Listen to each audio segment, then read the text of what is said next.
Welcome all. இந்த வீடியோவில் wild life and it's கன்சர்வேஷனை பற்றி பார்க்கலாம். வைல்ட் லைஃப்னா என்ன? வைல்ட் லைஃப் அப்படின்னா அன்டொமஸ்டிகேட்டட் அனிமல்ஸ்லாம் அதோட நேச்சுரல் ஹேபிட்டடான ஃபாரஸ்ட், கிராஸ்லேண்ட், டெசர்ட் இந்த மாதிரி இடத்துல லிவ் பண்ணக்கூடிய ஏரியாவை தான் நம்ம வைல்ட் லைஃப்னு சொல்கிறோம். Which is an area without any human habitation. அதாவது வைல்ட் லைஃப் அப்படிங்கிறது வைல்ட் அனிமல்ஸ் அவங்களுடைய லைஃப்பை சர்வே பண்ணுறதுக்காண்டி இருக்கக்கூடிய இடத்த தான் நம்ம வைல்ட் லைஃப்னு சொல்கிறோம். இப்போ இந்த ஜிராஃபி, லயன், டீர், எலிஃபண்ட், ஜீப்ரா, ரினோசரஸ் அப்போ இதெல்லாமே வந்து அன்டொமஸ்டிகேட்டட் அனிமல்ஸ். இது நம்ம வந்து டொமஸ்டிகேட்டட் அனிமல்ஸ்னு சொல்ல மாட்டோம் இல்லையா? டொமஸ்டிகேட்டட் அனிமல்ஸ்னா என்னது? நம்மளுடைய வீடுகளில் இருக்கக்கூடிய ஆடு, மாடு, நாய், பூனை நம்ம பெட்டா வளர்க்கக்கூடிய அனிமல்ஸை தான் நம்ம டொமஸ்டிகேட்டட் அனிமல்ஸ்ன்னு சொல்லுவோம். But these are all undomesticated animals. இது எல்லாமே வந்து வைல்ட் அனிமல்ஸ். இவங்கெல்லாம் எங்க இருக்காங்க? அவங்களுடைய நேச்சுரல் ஹேபிட்டட், அதாவது அவங்களுடைய நேச்சர் ஹோமான ஃபாரஸ்ட்லேயோ இல்லை கிராஸ்லேண்ட்லேயோ இல்லைன்னா டெசர்ட் பாலைவனத்திலேயோ இருக்கிற அந்த இடத்த தான் நம்ம வந்து wild life, wild animals live பண்ணக்கூடிய ஏரியான்னு சொல்கிறோம். அந்த ஏரியாவில் ஹியூமன் வந்து யாருமே சர்வே பண்ண மாட்டாங்க. ஹியூமன் ஹேபிடேஷனை வந்து நம்மளால பார்க்க முடியாது. சரி, இந்த வைல்ட் லைஃபோடைய நீடு என்ன? எதுக்காக இது இருக்கு அப்படின்னா, to maintain a biological diversity. Biological டைவர்சிட்டினா என்ன? ஃபர்ஸ்ட் ஆஃப் ஆல், பயோடைவர்சிட்டி அப்படிங்கிறது it is the variability of life on earth. அதாவது இந்த பூமியில நிறைய விதமான லிவிங் ஆர்கானிசம் வந்து இருக்கு. அவங்களுடைய ஷேப்ல, சைஸ்ல, ஜெனட்டிக் லெவல்ல, ஹைட்ல, வெயிட்ல அப்படின்னு நிறைய இருக்கு. அப்போ இது வந்து ஒரு ஃபாரஸ்ட்ல இருக்கும் போது ஒரு பயாலஜிக்கல் டைவர்சிட்டி அப்படிங்கிறது அந்த இடத்துல மெயின்டைன் ஆகப்படுது. அண்ட் ஆல்சோ இந்த வைல்ட் லைஃப் அப்படிங்கிறது நம்ம கண்ட்ரியோட எக்கனாமிக் ஆக்டிவிட்டீஸை வந்து ப்ரொமோட் பண்ணுது. எப்படின்னா, நம்ம டூரிசம்லாம் வராங்க இல்லையா?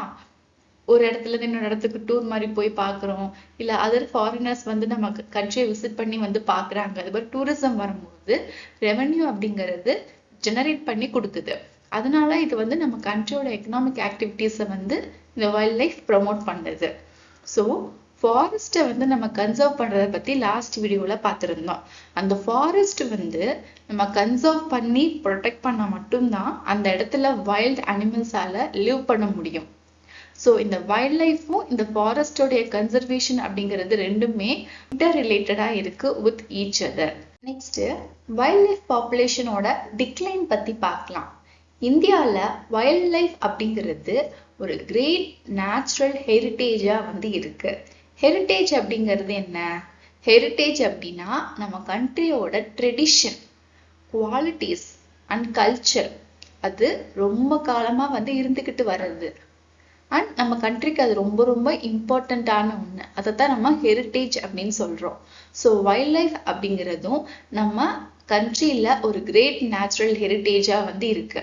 இப்போ வைல்ட் அனிமல்ஸில் டைகர் பார்த்தீங்க அப்படின்னா நம்மளுடைய நேஷ்னல் அனிமலாக வந்து வச்சுருக்காங்க. ஸோ அது நமக்கு கண்ட்ரிக்கு ஒரு ஹெரிட்டேஜ் மாதிரி தானே.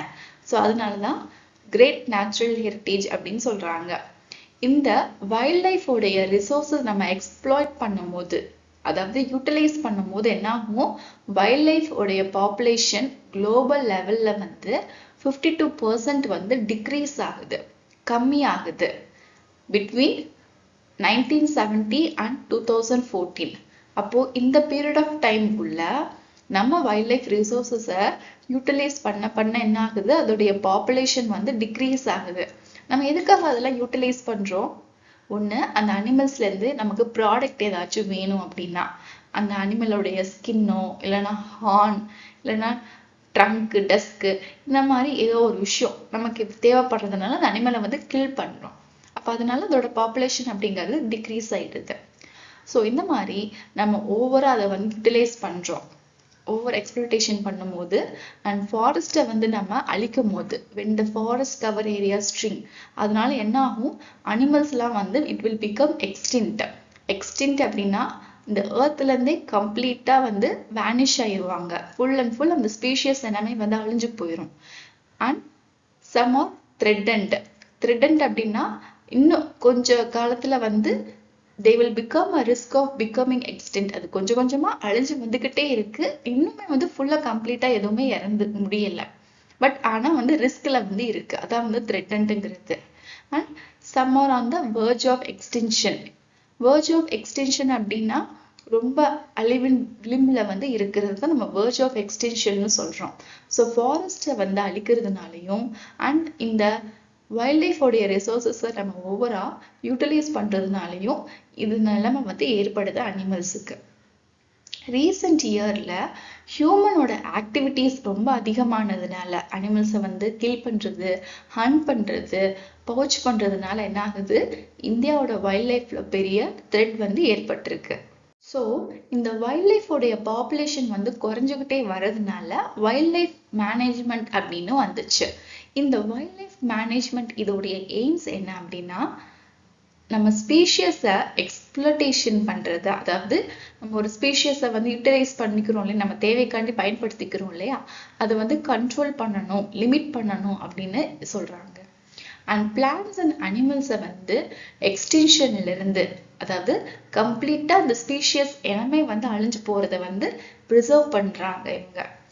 அண்ட் த்ரெட்டன்ட் ஸ்பீஷியஸை வந்து மெயின்டெனன்ஸ் பண்றாங்க. த்ரெட்டன்ட் ஸ்பீஷியஸ் அப்படிங்கிறப்போ the species which is at the risk of extinction, இன்னும் விட்டுட்டோம் அப்படின்னா அது ஃபுல்லா அழிஞ்சு போயிடும். அந்த மாதிரி கொஞ்சம் கொஞ்சமா அழிஞ்சிட்டு வரக்கூடிய ஸ்பீஷியஸ் எல்லாம் வந்து மெயின்டெனன்ஸ் பண்றாங்க.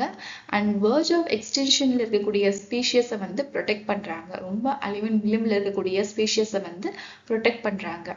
அண்ட் endangered ஸ்பீஷியஸை வந்து ப்ரிசர்வ் பண்றாங்க.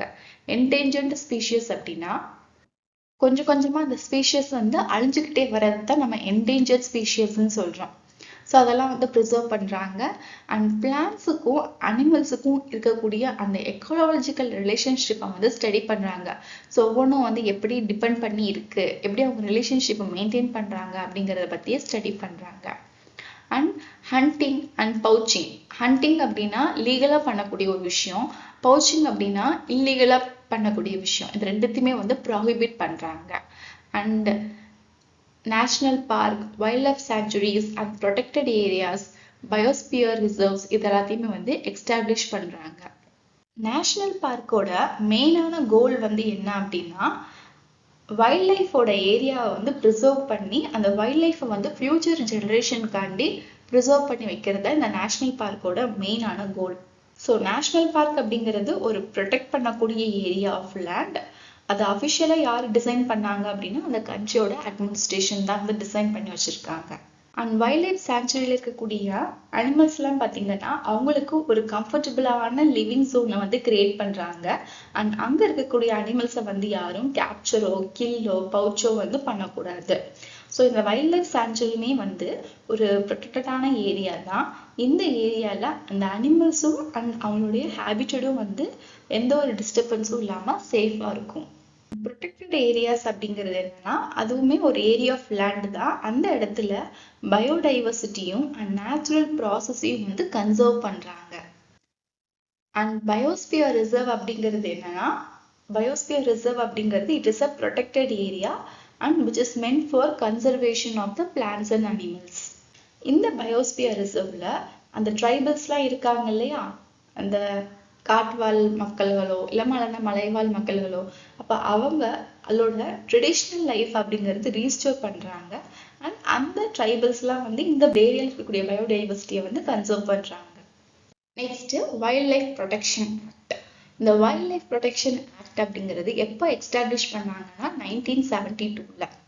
அண்ட் இந்த ஆக்ட் மூலியமா என்னென்ன சொல்றாங்கன்னா, ஒரு ஸ்பெசிஃபைடான அனிமல்ஸை வந்து கில்லோ ஹண்டோ வந்து பண்றத இவங்க ரொம்ப ப்ரோஹிபிட் பண்றாங்க, தடுத்து நிப்பாட்டுறாங்க. அண்ட் வைல்ட் லைஃப்காக கன்சர்வேஷன் பண்றதுக்காண்டி sanctuaries, national park and closed areas இது எல்லாத்தையுமே வந்து கான்ஸ்டியூட் பண்ணி கொண்டு வராங்க. அண்ட் என்டேஞ்சர்டு ஸ்பீஷியஸை வந்து ப்ரிசர்வ் பண்றதுக்காண்டி ஒரு ஸ்பெஷல் ஸ்கீம்ஸ் எல்லாம் வந்து கொண்டு வராங்க. And central zoo authority and recognition of zoos இது எல்லாத்தையுமே வந்து கான்ஸ்டியூட் பண்றாங்க.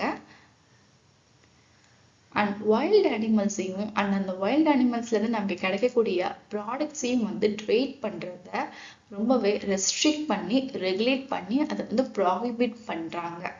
அந்த வைல்ட் அனிமல்ஸோடைய ஸ்கின்னா இருக்கலாம், இல்லை டீத்தா இருக்கலாம், ஆர் அதர்வைஸ் அவங்களுக்கு கொம்பு அண்ட் எலிஃபெண்ட்டோட தந்தம் இது எல்லாத்தையுமே வந்து நம்ம எதுவும் எடுக்கக்கூடாது, அனிமல்ஸை கில் பண்ணக்கூடாது அப்படிங்கிறதுக்காண்டி இது வந்திருக்கு இந்த act. Next more to know. Jim Corbett national park தான் வந்து இந்தியாவில் வந்த ஃபர்ஸ்ட் நேஷனல் பார்க். இது 1936 உத்தரகாண்ட்ல வந்து எஸ்டாப்ளிஷ் பண்ணியிருக்காங்க இந்த ஜிம் கார்பெட் நேஷனல் பார்க் அப்படிங்கிறது. இந்த பிக்சர்ல பாத்தீங்கன்னா இந்த கார்பெட் நேஷனல் பார்க் அப்படிங்கிறது இந்த லைட் கிரீன் கலர்ல இருக்கு இல்லையா, இதான் வந்து கார்பெட் நேஷனல் பார்க். நெக்ஸ்ட் இந்தியால 15 பயோஸ்பியர் ரிசர்வ்ஸ் வந்து இருக்கு. அண்ட் தமிழ்நாட்டில் இருக்கக்கூடிய பயோஸ்பியர் ரிசர்வ் வந்து நீல்கிரிஸ்ல வந்து லொக்கேட் ஆயிருக்கு. நெக்ஸ்ட் வைல்ட் லைஃப்ல கன்சர்வேஷன் பண்றதுக்காண்டி என்னென்ன ஆர்கனைசேஷன்லாம் இன்வால்வ் ஆயிருக்குன்னு பார்க்கலாம். First organisation is Indian board for wild life, IBWL. And second one is World Wildlife Fund, WWF for nature. And third one is World Conservation Union, WCN. And fourth one is International Union for Conservation of Nature and Natural Resources, IUCN. Fifth one, Convention of International Trade in Endangered Species, that is CITES. Next, sixth one, Bombay Natural History Society, BNHS. Next, seventh one, Wildlife Preservation Society of India, Dehradun. Next, more to know. தமிழ்நாட்டில் தேனி டிஸ்ட்ரிக்ட்ல வெங்கடாச்சலபுரம் வில்லேஜோட நேட்டிவா கொண்டவங்க தான் வந்து Radhika Rangaswamy. So she was the first Indian woman to strike and international reputation as the wild life photographer. இவங்களுடைய பேஷனே வந்து bird photography தான். இவங்க ஒரு ஃபோட்டோ புக்கை வந்து கொண்டு வந்திருக்காங்க on wild life entitled the best of wild life moments. இது எப்போ பப்ளிஷ் ஆச்சு அப்படின்னா நவம்பர் 2014. நெக்ஸ்ட் இன்ஃபோபிட்ஸ் பற்றி பார்க்கலாம். Wild life conservation initiatives in India. இந்தியாவில் என்னென்ன வைல்ட் லைஃப் கன்சர்வேஷனுக்காண்டி இனிஷியேட்டிவ்ஸ் எடுத்து பண்ணியிருக்காங்க அப்படின்னா project tiger and project elephant. இதை வந்து எப்போ லான்ச் பண்ணாங்கன்னா 1973 அண்ட் 1992. இது வந்து டைகர் காண்டியும் எலிஃபெண்ட் காண்டியும் பண்ணியிருக்காங்க. Next one is crocodile conservation project. இது crocodile வந்து கன்சர்வ் பண்றதுக்காண்டி கொண்டு வந்திருக்காங்க 1976. Next one is sea turtle conservation project. இது சீல இருக்கக்கூடிய டர்ட்டில்ஸை வந்து கன்சர்வ் பண்றதுக்காண்டி 1999 கொண்டு வந்திருக்காங்க. Next Indian rhino vision 2020. இது வந்து எதுக்குன்னா to conserve at least 3000 greater one-horned rhinos in Assam, India by 2020. So அஸ்ஸாமில் இருக்கக்கூடிய அந்த ஒத்த கம்பு இருக்கக்கூடிய ரைனோசரஸை வந்து ப்ரொடெக்ட் பண்ணுறதுக்காண்டி கன்சர்வ் பண்ணுறதுக்காண்டி அட்லீஸ்ட் 3000 யாச்சும் கன்சர்வ் பண்ணணும் அப்படிங்கிறதுக்காண்டி இதை வந்து கொண்டு வந்திருக்காங்க இந்தியன் ரைனோ விஷன் 2020. ஓகே, அவ்வளோதான் இந்த வீடியோவில் வைல்ட் லைஃப்னா என்ன, வைல்ட் லைஃப்ல எதனால டிக்ளைன் ஆகுது, அண்ட் அதை கன்சர்வேஷன் பண்ணுறதுக்காண்டி என்னென்ன ஸ்டெப்ஸ்லாம் வந்து எடுத்திருக்காங்க, என்னென்ன ஆக்ட்ஸ்லாம் கொண்டு வந்திருக்காங்க, இந்தியாவில் என்னென்ன இனிஷியேட்டிவ்ஸ்லாம் எடுத்து லான்ச் பண்ணியிருக்காங்க, அண்ட் என்னென்ன நேஷ்னல் பார்க்ஸ்லாம் இருக்குது அப்படிங்கிறத பற்றிலாம் பார்த்தோம். ஐ ஹோப் இன்னைக்கு பார்த்து இந்த டாபிக் உங்களுக்கு கிளியர் அண்டர்ஸ்டுடாக இருக்கும்னு நினைக்கிறேன். If you have any doubt regarding this, please do comment, let me know in the comment section. If you like this video, thumbs up, share among your friends circle. இந்த video நிறைய பேருக்கு ஹெல்ப்ஃபுல்லாக இருக்கட்டும். இந்த யூனிட்டில் நான் போஸ்ட் பண்ணக்கூடிய other topics எல்லாம் கீழே டிஸ்கிரிப்ஷன் அதோட லிங்க் வந்து கொடுத்துருக்கேன். Can go there and check it.